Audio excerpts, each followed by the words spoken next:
Welcome to the Deep Dive, your shortcut to understanding the essential insights from a carefully selected stack of sources. We cut through the noise so you don't have to.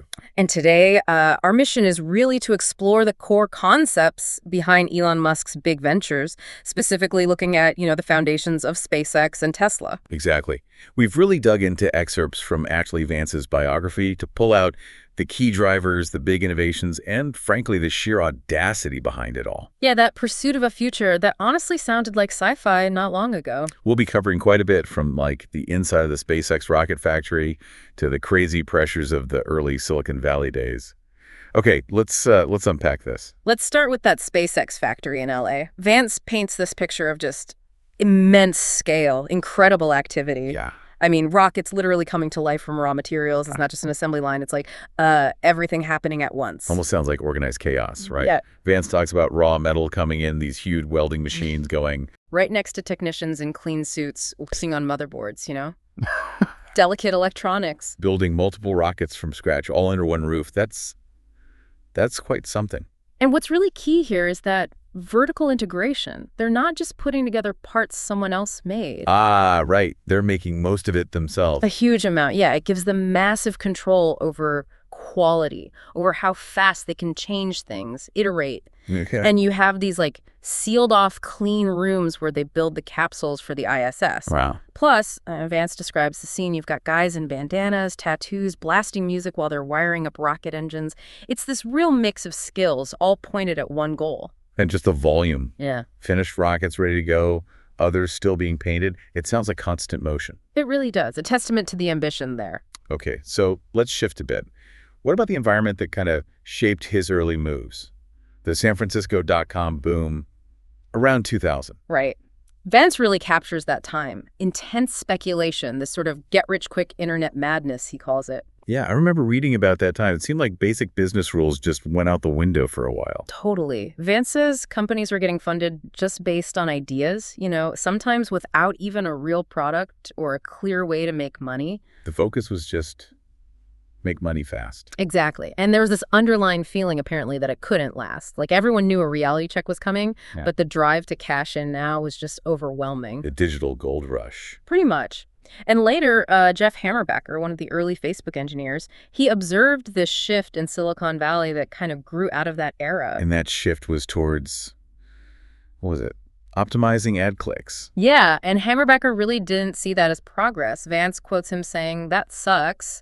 He felt like the innovative energy was going into something less meaningful. Less world-changing than maybe they thought it would be initially. Right. Hammerbacher even compared Silicon Valley to Hollywood, focused on grabbing attention, superficial engagement, maybe not creating lasting value.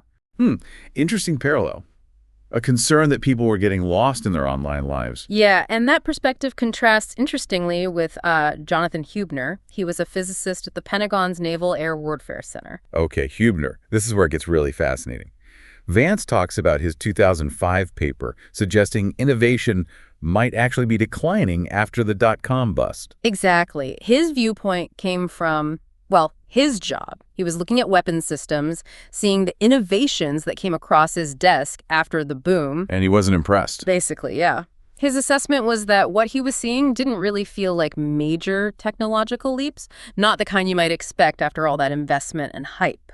So more like incremental tweaks than radical breakthroughs. That seems to be the implication. His work suggested maybe all that focus on internet stuff had pulled resourcing away from more fundamental science and engineering. Okay, so against that backdrop of maybe slowing innovation, let's bring in Tesla, a company actively trying for radical change, right? Their whole approach to cars, sales. Definitely. Tesla, with Musk driving it, set out to completely shake up the auto industry. The big bet was all electric. Musk famously argued they were just flat out better than hybrids. And it wasn't just the cars, was it? The whole sales model was different. Totally different. Direct online sales, these sleek, kind of Apple Store-like galleries in fancy locations, they just bypassed the whole traditional dealership network. Yeah, that definitely ruffled some feathers in the old guard. The dealers weren't happy. Understandably. And Tesla's profit model was different, too. Electric cars just don't need as much maintenance as gas cars, right? Right. Less oil changes, fewer moving parts. So Tesla wasn't banking on making lots of money from service down the line, not like traditional car companies. Plus, they poured money into building out their own supercharger network. Providing fast and initially free charging. Exactly. Vance frames it as Musk building this whole futuristic transportation system, not just a car. A self-contained ecosystem almost. So to really get where this drive comes from, we need to look at Musk's early life, his childhood. What does Vance highlight there? Well, Vance points to this interesting mix of fantasy and like a very serious engagement with reality in his youth. How so? He argues Musk took his childhood interests, sci-fi, space, so seriously they actually shaped his worldview. It led to this feeling of personal responsibility for humanity's future, especially out in the universe. Wow, that's a heavy burden for a kid. Vance mentions the make the world a better place idea, which sounds maybe cliche, but for Musk, it seems deeply rooted. It really does. And growing up in South Africa during apartheid, with all that tension and violence, that must have shaped his views too. For sure.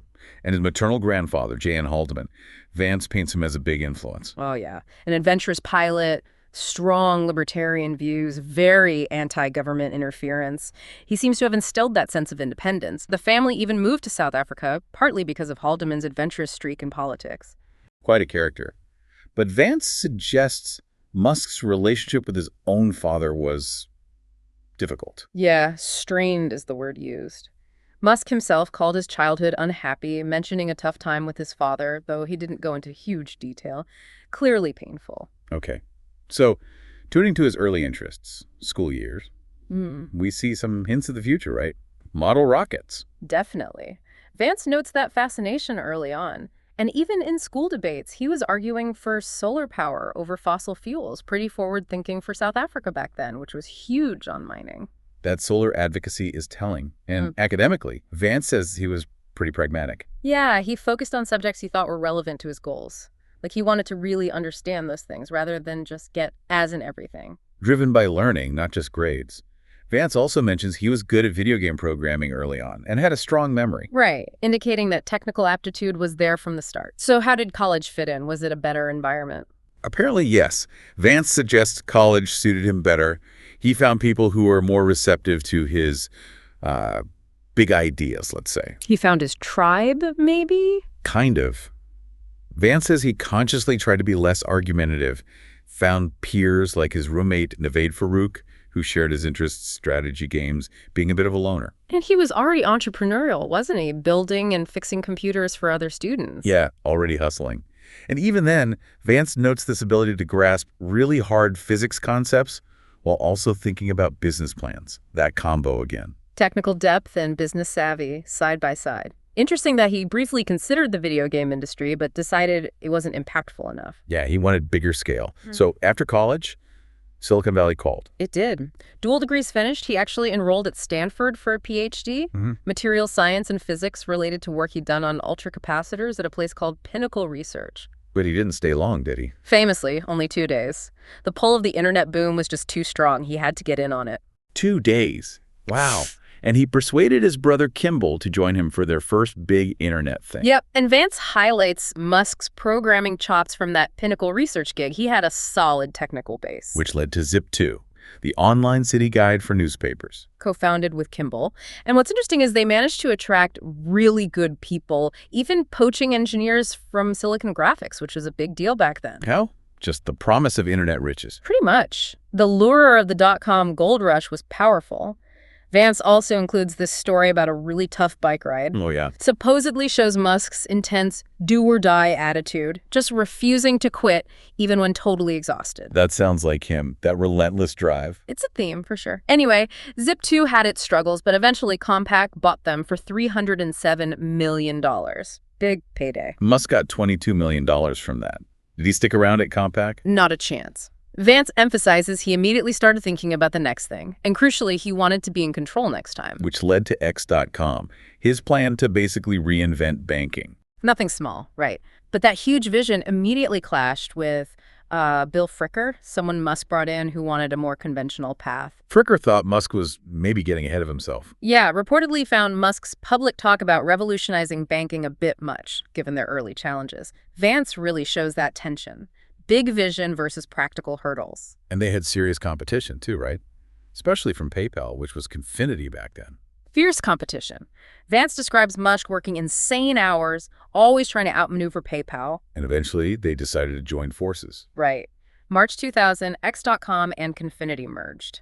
Now, Confinity's PayPal product was more popular, but X.com had more cash. So X.com got the better end of the deal. Essentially, yeah. Musk became the largest shareholder in the combined company, which was initially called X.com, and they raised another $100 million right after merging. So Musk was in a powerful position, but not for long. Vance talks about him being ousted as CEO of PayPal. Yeah, pretty suddenly. The board had concerns his management style, disagreements about the company's direction, technical choices. They replaced him with Peter Thiel. Did Musk fight it?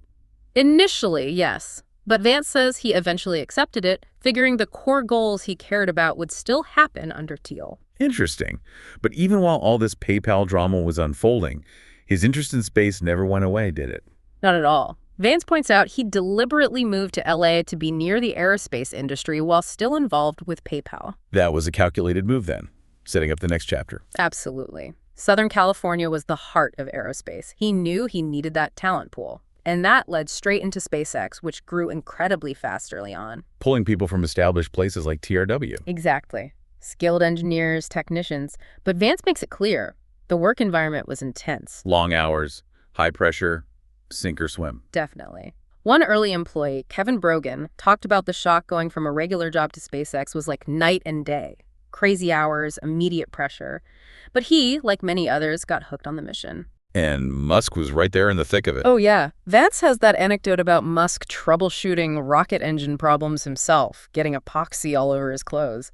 Very hands-on. That's commitment. Yeah. And they turned an empty warehouse into a rocket factory pretty quickly. Amazingly fast, setting up assembly lines, getting the Merlin engines integrated. Vance even mentions they had to figure out their own way to run fiber optic cables between buildings because the site was so sprawling. Resourceful. But even with all that progress, those early SpaceX days had major hurdles, like the first Falcon 1 launch. Yeah, the schedule slipped quite a bit, mainly because they were being incredibly thorough testing the Merlin engine, which, paid off later. It became super reliable. So they finally got the engines tested properly by late 2004. Right, everything looked good, which set the stage for that first launch attempt in March, I think it was 2007. And it started well, didn't it? Liftoff looked good, first stage separation okay. Yeah, for about 5 minutes, everything seemed perfect. The team was feeling pretty good, but then disaster. What happened? Propellant slosh. Basically, the fuel sloshing around in the tank in the upper stage caused it to lose control right at the end. A brutal reminder of how hard rocket science actually is. Oof. Okay, so while SpaceX is dealing with the physics of spaceflight, Tesla's tackling its own challenges on the ground. Vance mentions them reverse engineering a Lotus Elise. Yeah, that gave them a starting point, a chassis to experiment with their electric powertrain ideas. But the huge challenge was the battery pack. Using hundreds of those little lithium-ion laptop batteries all wired together. Exactly. Nobody had really done it like that for a car before. It was totally experimental. And risky. Vance mentions batteries actually exploding during testing. Thousands of explosions, apparently. That really drives home the risk involved in pushing the envelope like that. Absolutely. They were basically inventing crucial battery safety tech as they went. And around this time, late 2007, there was a leadership change at Tesla, too. Right. Martin Eberhard, the original CEO, was out, replaced by ZF Drury. Yeah. And Vance suggests Drury was seen more as someone to execute Musk's vision rather than setting his own strategy. Shows how much influence Musk already had. Speaking of Musk's influence, Vance gives some pretty stark examples of his management style. Demanding high expectations. Oh, yeah. Monitoring news coverage, obsessively demanding fixes for negative stories. And then there's that infamous email to an employee who missed an event for his child's birth. Right. That story really illustrates the intensity, the absolute focus he demanded. It paints a picture of a leader utterly consumed by the mission. And this intensity was happening while Tesla was heading into a major financial crisis in 2008. Things got really tight, didn't they? Roadster development costs ballooned way past estimates. Hugely. And the company was just burning through cash right as the global economy was tanking. Plus, hardly anyone believed electric cars were viable then. It was the worst possible time to need money. Vance quotes Musk saying it was like trying to sell investors on a doomed electric car company in a recession when car sales were plummeting. Sounds impossible. Almost.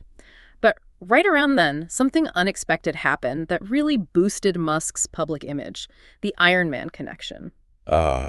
Robert Downey Jr. meeting Musk and using him as inspiration for Tony Stark. Exactly. And it was so direct that they even put a Tesla Roadster right there in Tony Stark's movie workshop. Brilliant placement. It really cemented that image of Musk as this real-life tech visionary. It absolutely did. And that higher profile also brought more attention to his personal life, partly through his then-wife Justine's blog. Right, she blogged quite openly, gave glimpses into their life. Yeah, relatively rare insights. Vance mentioned stories like Musk liking Archie comics or Leonardo DiCaprio apparently wanting a free Tesla. It showed a different side. But Vance suggests the blog eventually caused friction in their marriage. It seems so. Justine reportedly felt like she was becoming just an accessory, and the blog was her way of having her own voice. But it led to conflict over their public image, their dynamic. And ultimately, the marriage ended with that ultimatum Justine described. Yeah. The divorce got very public. Justine wrote about the breakup, the financial settlement issues on her blog and in magazines. Tough situation. Yeah. Though Vance notes that later Justine did acknowledge Musk's incredible drive, his toughness. Yeah, even amidst the difficulty, she seemed to recognize that force of nature quality he has. And shortly after separating from Justine, Musk started dating Tallulah Riley, the actress. Okay, new chapter personally. Back on the SpaceX front, Vance talks about their recruitment. Still intense. Oh, absolutely. Not just looking for smart people, but people who could handle extreme dedication. That special forces analogy they use says a lot. And the hours were still crazy. 90-plus hours a week wasn't uncommon, very direct communication style. High turnover, apparently. If you couldn't cut it, you were out. Musk wanted results fast. And the office itself. Open plan. Yep, very open. Musk himself sat in a big cubicle right out in the middle of things. It reinforced that culture of constant work, constant accessibility. Engineered for maximum output, it sounds like. Okay, looking ahead, what were SpaceX's big future plans, according to Vance? Well, ramping up launch frequency was huge, getting into making their own satellites, and big upgrades for the Dragon spacecraft, Dragon 2. What could Dragon 2 do? Automatic docking with the space station, and crucially, the ability to land propulsively almost anywhere on Earth, like a helicopter. Wow. And underpinning all of this was Musk's belief in reusability, right? Absolutely fundamental. He saw fully reusable rockets and spacecraft as the only way to truly open up access to space, make it affordable. Meanwhile, Tesla is also carving out its own unique path. Marketing, customer relations. Very different from old-school car companies. Totally. Tesla didn't really do traditional ads. They focused on the tech, the innovation itself, trying to build a lifestyle around the car, kind of like Apple did. Getting rid of model years? Continuous updates? Yeah, constant improvement through software updates sent over the air. And that different approach to maintenance, less focus on service revenue, more on the initial sale and making the car reliable. Building that ongoing relationship. Now, looking even further out, Mars. Vance covers Musk's ultimate goal, doesn't he? Oh, yeah. Large-scale human colonization of Mars. That's the end game. Does he think we can make Mars like Earth? Terraforming. He acknowledges that's a long way off, centuries, maybe millennia. But enabling a self-sustaining colony is the nearer-term goal. Vance even mentions him talking to Tallulah Riley about it, saying he'd maybe go on one of the first trips under the right conditions. Incredible ambition. Okay, something a bit closer to home, the Hyperloop. Where did that idea come from? That was basically Musk being frustrated with the California high-speed rail project. He thought it was too slow, too expensive. So he just sketched out a faster alternative. Pretty much. Initially, Vance says he didn't plan to build it himself. He just wanted to throw the idea out there, inspire something better. But people got really excited about it. Huge public enthusiasm, which actually led to companies forming, like Hyperloop Technologies, specifically to try and develop it. Another idea sparking action. He certainly knows how to capture the imagination. Now, Vance also covers a more difficult moment, the firing of Mary Beth Brown, his longtime assistant. Yeah, that was controversial. She'd been with him for years, incredibly dedicated. Her dismissal in early 2014 struck many as harsh. Were there clear reasons given? Vance presents different angles. One story is she asked for a significant raise, comparable to executive pay, and Musk tested her importance by having her take time off, then decided he didn't need her. Others mention personality clashes. It's a bit murky. Highlights the tough side of his leadership, maybe? Finally, Vance brings in some outside perspectives on Musk's overall impact.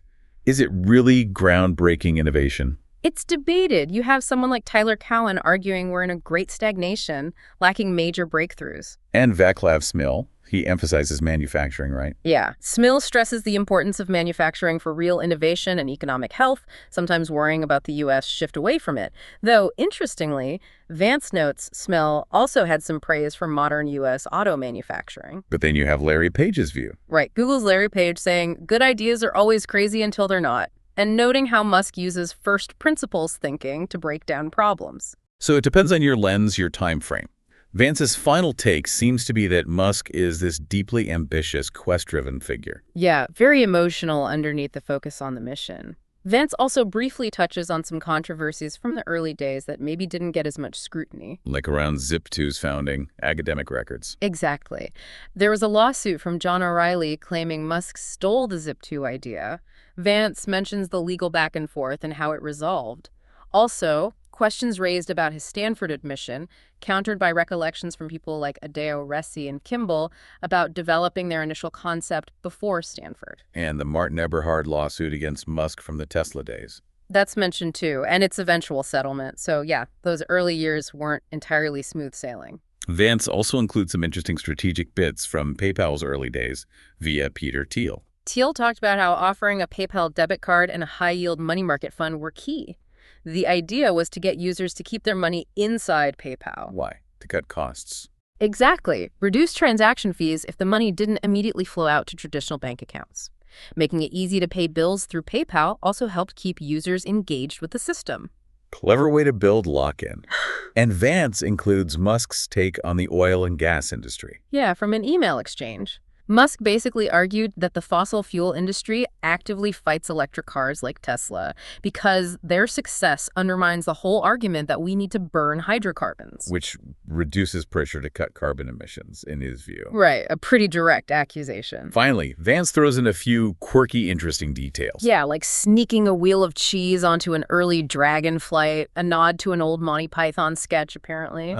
Love that. Also, notes on the Dragon capsule's interior design mixing Model S aesthetics with exposed metal structures. And Andrew Beale, another space entrepreneur, criticizing NASA for competing with private companies like SpaceX. And they tried to hire Tony Fadell, the IPD phone guy. Yeah, unsuccessfully tried to recruit him to Tesla. Shows the kind of talent they were aiming for. Okay, so we've really covered a huge amount here.